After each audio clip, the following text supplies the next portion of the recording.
Hello friends, मेरा नाम चंदन कुमार। हम लोग डिस्कस कर रहे हैं डीसी मशीन में हम लोग डिस्कस कर रहे हैं डीसी मोटर। इससे पहले वाले वीडियो में हम लोग डीसी मोटर का वर्किंग प्रिंसिपल देखे। उसके बाद वर्किंग प्रिंसिपल में हम बताएं कि अगर मैग्नेटिक फील्ड में करंट कैरिंग कंडक्टर रख दिया जाए तो उस कारण से उस पर फोर्स लगता है। फोर्स का डायरेक्शन हम बताए थे बी आई, फोर्स का मैग्नीट्यूड BIL से दिया जाता है और डायरेक्शन हम लोग दो तरह से निकाल सकते हैं। एक वेक्टर रूल से निकाले थे और दूसरा आपको फ्लेमिंग लेफ्ट हैंड रूल से निकाले थे। साथ ही साथ हम देखे थे बैक ईएमएफ, और बैक ईएमएफ का इंपॉर्टेंस भी देखे थे कि बैक ईएमएफ मोटर को सेल्फ रेगुलेटिंग बनाता है। कैसे सेल्फ रेगुलेटिंग बनाता है वो चीज़ हम लोग देखे थे। आज हम लोग वहीं से वीडियो लेक्चर को आगे बढ़ाते हैं। तो देखिए, हम आपको वोल्टेज मोटर का इक्वेशन बताए थे। इक्वेशन में क्या बताए थे? V = EB + IARA। V = EB + IARA। ये क्या दिखा रहा है कि जो हम लोग वोल्टेज अप्लाई कर रहे हैं उसका कुछ हिस्सा ड्रॉप हो जा रहा है आर्मेचर के क्रॉस, बाकी बैक ईएमएफ के रूप में इंड्यूस हो रहा है मोटर में। यानी जो वोल्टेज हम लोग अप्लाई कर रहे हैं इनपुट पे उसका कुछ हिस्सा ड्रॉप हो रहा है और कुछ हिस्सा इंड्यूस हो रहा है आर्मेचर में। तो देखिए, इसको अगर दोनों तरफ करंट यानी IA से गुना करें तो लिख सकते हैं VIA = EB IA + IA² RA। तो यहाँ से क्या बोल सकते हैं? देखिए, इसका फिगर हम बनाते हैं। ये V हो गया, ये IA हो गया, ये यहाँ ब्रश है, EB इस डायरेक्शन में, EB RA। तो हम ये बोल रहे हैं कि जो हम लोग वोल्टेज अप्लाई किए उसका कुछ पार्ट ड्रॉप हुआ आर्मेचर के क्रॉस, बाकी इंड्यूस्ड हो गया आर्मेचर में। दोनों तरफ हम करंट से गुना किए तो ये देख रहे हैं VIA क्या है। यहाँ देखिए तो VIA क्या है? बोल सकते हैं इलेक्ट्रिकल इनपुट पावर यानी इनपुट पावर। और I² RA क्या है? I² RA आपका है कॉपर लॉस प्लस ये जो EBIA है इसको बोलते हैं gross mechanical power.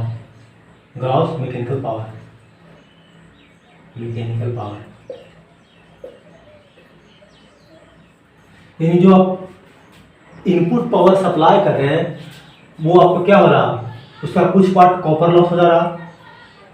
Copper loss that means armature binding में लॉस हो जा रहा है, I² R लॉस। और बाकी जो हो रहा है वो मैकेनिकल पावर डेवलप हो रहा है। इतना पावर मैकेनिकल पावर डेवलप हो रहा है। तो यहाँ से हम अगर इफिशियंसी निकालना चाहें तो इफिशियंसी इक्वल टू क्या लिख सकते हैं? Efficiency equal to mechanical power develop, यानी आउटपुट में कितना मैकेनिकल पावर डेवलप हो रहा है, शाफ्ट पे कितना मैकेनिकल पावर डेवलप हो रहा है बटा हम लोग कितना इनपुट में दिए थे। इफिशियंसी इक्वल टू क्या आप लिखते हैं? Output by input. तो आउटपुट हमको क्या चाहिए? आउटपुट यहाँ हम मैकेनिकल में लेंगे, इनपुट हम लोग इलेक्ट्रिकल में देंगे। तो आउटपुट हमको कितना मैकेनिकल पावर हमको मिल रहा है और कितना हम लोग इनपुट में इलेक्ट्रिकल पावर दिए थे।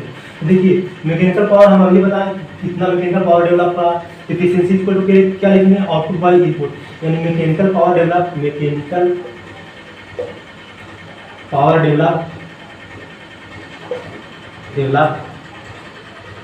बाय इलेक्ट्रिकल पावर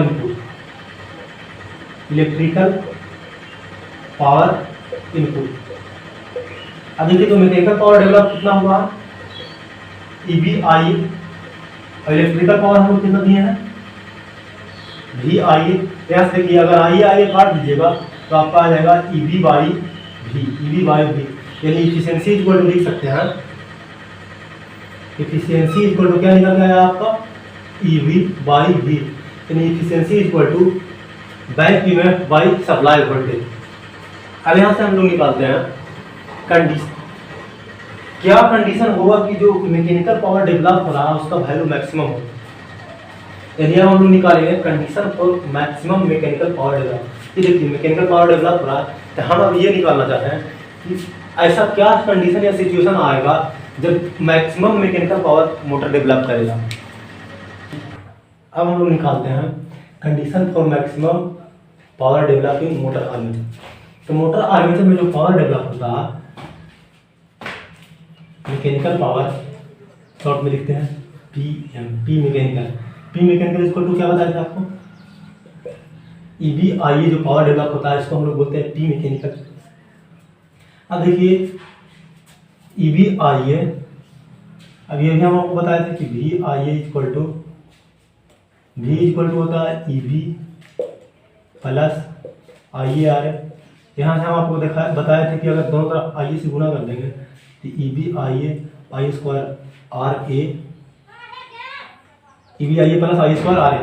तो यहाँ से अगर हम मैकेनिकल पावर निकालना चाहें, यानी mechanical power PM equal to EBIA, तो EBIA इक्वल टू यहाँ पे क्या हो जाएगा, VIA minus I square RA।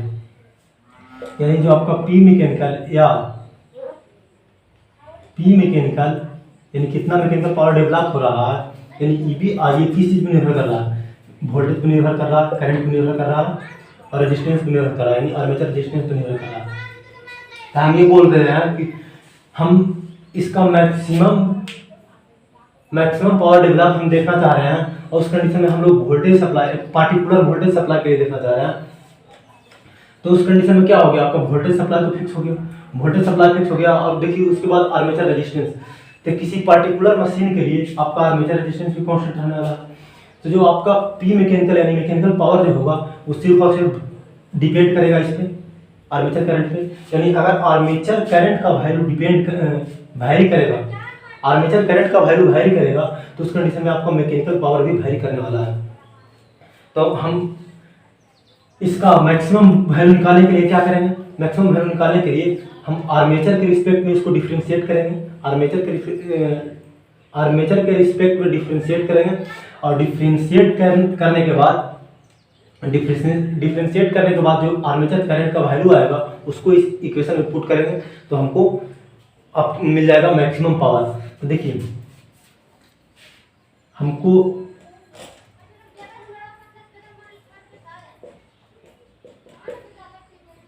For maximum PM क्या होना चाहिए,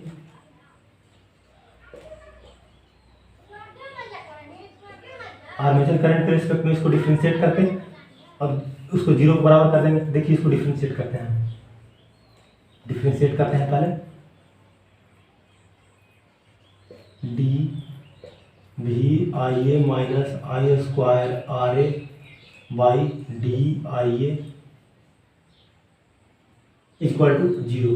तो अगर इसको डिफरेंशिएट करेंगे तो वोल्टेज तो बाहर निकल जाएगा, कांस्टेंट है, वोल्टेज इंटू IA को डिफरेंशिएट करेंगे IA से तो 1 हो जाएगा, माइनस आर्मेचर रेजिस्टेंस आपका बाहर निकल जाएगा, और IA स्क्वायर को डिफरेंशिएट करेंगे IA से तो ये हो जाएगा 2IA इक्वल टू 0।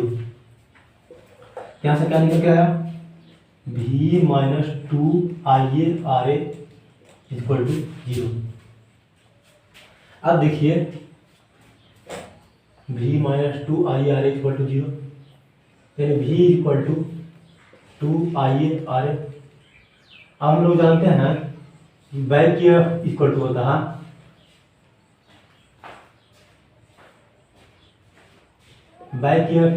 है EB equal to V minus IARA।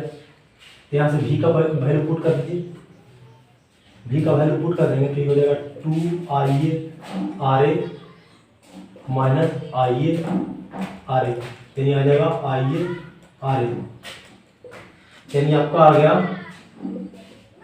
EB equal to IARA।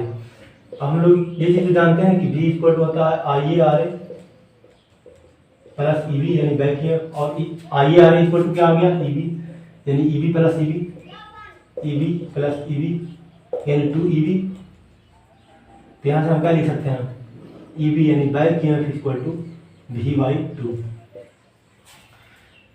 क्या निकल गया कि जिस कंडीशन में बैक ईएमएफ आपका सप्लाई वोल्टेज के आधा हो जाएगा उस कंडीशन में आपको मैक्सिमम पावर डेवलप होगा आर्मेचर में। देखिए इसके लिए क्या किए हम लोग, ये देख रहे थे कि मैकेनिकल पावर जो वैरी कर रहा है वो आर्मेचर करंट को वैरी करने से वैरी कर रहा। Armature current mechanical power depend कर रहा था वोल्टेज, करंट और रेजिस्टेंस पे। तो सप्लाई वोल्टेज कांस्टेंट है, उसके बाद किसी पार्टिकुलर मशीन के लिए आपका आर्मेचर रेजिस्टेंस भी कांस्टेंट रहने वाला है। यानी मैकेनिकल पावर जो वैरी करेगा वो सिर्फ और सिर्फ आर्मेचर करंट पे डिपेंड करेगा। तो आर्मेचर करंट के रिस्पेक्ट में हम इसको डिफ्रेंशिएट कर दें और इक्वल टू 0 कर दें। जब डिफ्रेंशिएट किए तो आपका यहाँ इतना निकल के आया v minus 2IARA, v minus 2IARA equal to 0, यानी v इक्वल टू 2IARA।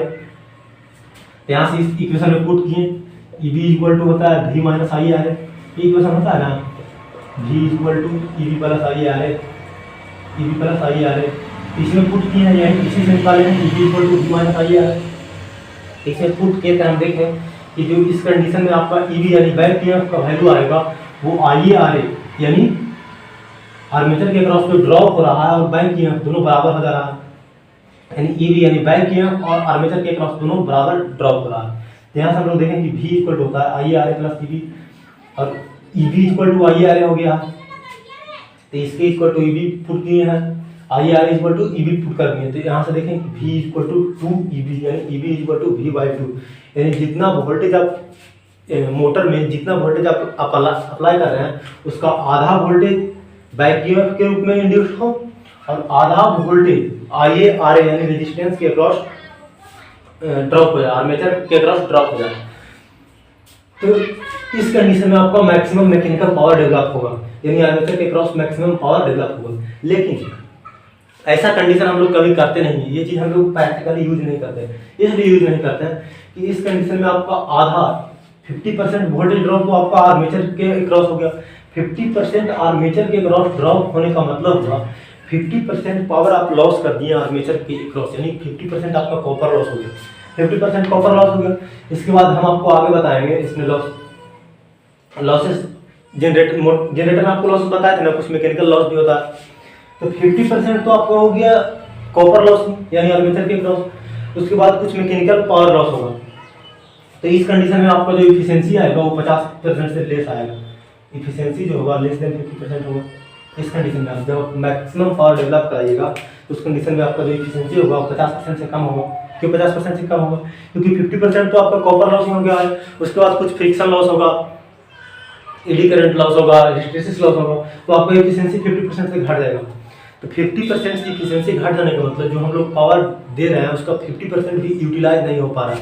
तो इसलिए इसको हम लोग प्रैक्टिकली कभी भी यूज नहीं करते हैं। तो ये हम लोग देखेंगे condition for maximum power developing motor armature. इसके लिए हम लोग देखें कि बैक ईएमएफ सप्लाई वोल्टेज के आधा होगा तो उस कंडीशन में मैक्सिमम पावर डेवलप होगा। अब हम लोग देखते हैं मोटर के केस में पावर स्टेज। जनरेटर के केस में हम लोग पावर स्टेज देखे थे, अब मोटर के केस में पावर स्टेज देखते हैं। सबसे पहले देखिए मोटर के केस में जब हम पावर स्टेज देखेंगे, ये देखिए सबसे पहले हम लोग इनपुट अप्लाई करेंगे। इनपुट अप्लाई करेंगे VIA इनपुट अप्लाई करेंगे, यानी इलेक्ट्रिकल इनपुट अप्लाई करेंगे। इलेक्ट्रिकल इनपुट अप्लाई करेंगे VIA जब इलेक्ट्रिकल इनपुट अप्लाई करेंगे हम लोग मोटर में, तो इलेक्ट्रिकल इनपुट अप्लाई करेंगे तो सबसे पहले करंट आएगा, मोटर में करंट आएगा तो उस कारण से I2RA यानी I2RA लॉस होगा, यानी कॉपर लॉस होगा। यहाँ पर आपका कॉपर लॉस सबसे पहले आएगा, I2RA लॉस या कॉपर लॉस आएगा। अब कॉपर लॉस आने के बाद क्या होगा? कॉपर लॉस होने के बाद जो बच जाएगा उतना पावर डेवलप होगा। जो पावर हम लोग इलेक्ट्रिकल में अप्लाई किए हैं उसके बाद इतना पावर लॉस होगा, और लॉस के बाद कुछ मैकेनिकल पावर डेवलप होगा आर्मेचर में। ग्रॉस मैकेनिकल पावर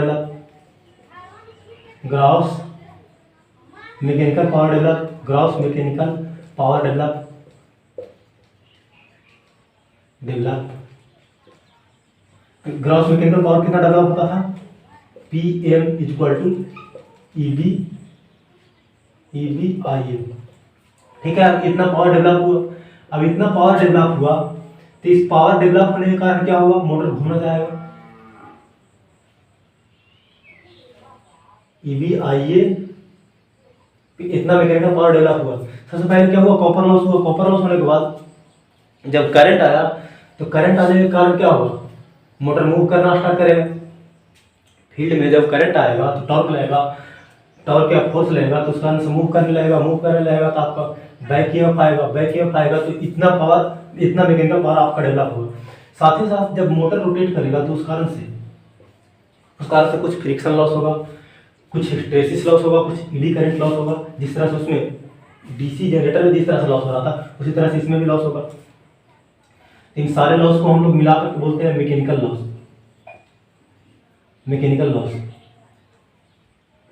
तो यहाँ पे मैकेनिकल लॉस हो जाएगा।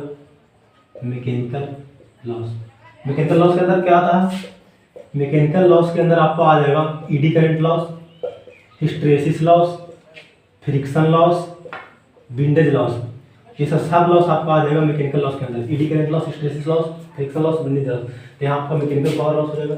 मैकेनिकल पावर लॉस होने के बाद आपको मैकेनिकल आउटपुट मिलेगा शाफ्ट पे। मैकेनिकल आउटपुट इतना पावर आपको मिलेगा शाफ्ट पे, मैकेनिकल आउटपुट आपको मिलेगा शाफ्ट पे। तो यहाँ से अगर हम मोटर का एफिशिएंसी निकालना है, एफिशिएंसी इक्वल टू क्या लिख सकते हैं? एफिशिएंसी इक्वल टू होता है आउटपुट बाई इनपुट,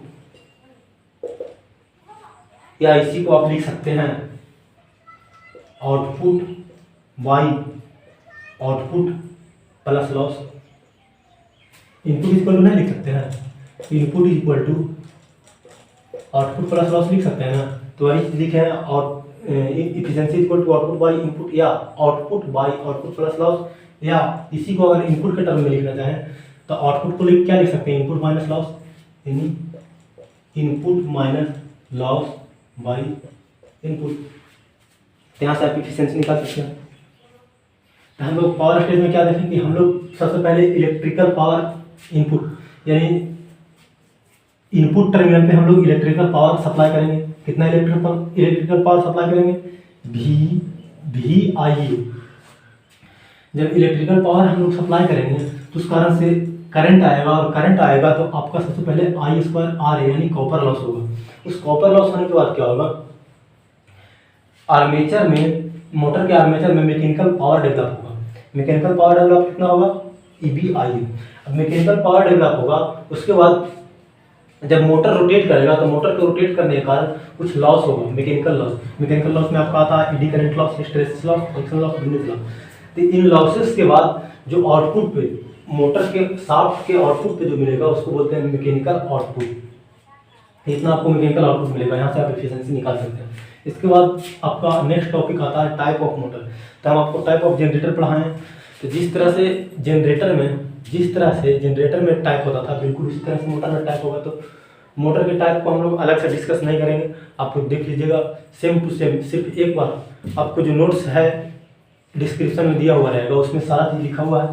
तो अगर आप जनरेटर का टाइप पढ़े होंगे तो मोटर का टाइप समझने के लिए आपको अलग से एफर्ट नहीं करना होगा। एक बार बस पढ़ लीजिएगा, आपको समझ में आ जाएगा। आई होप अभी तक जो बताएं आप लोगों को समझ में आया होगा। बाकी अब हम लोग नेक्स्ट वीडियो में देखेंगे टॉर्क इक्वेशन ऑफ मोटर।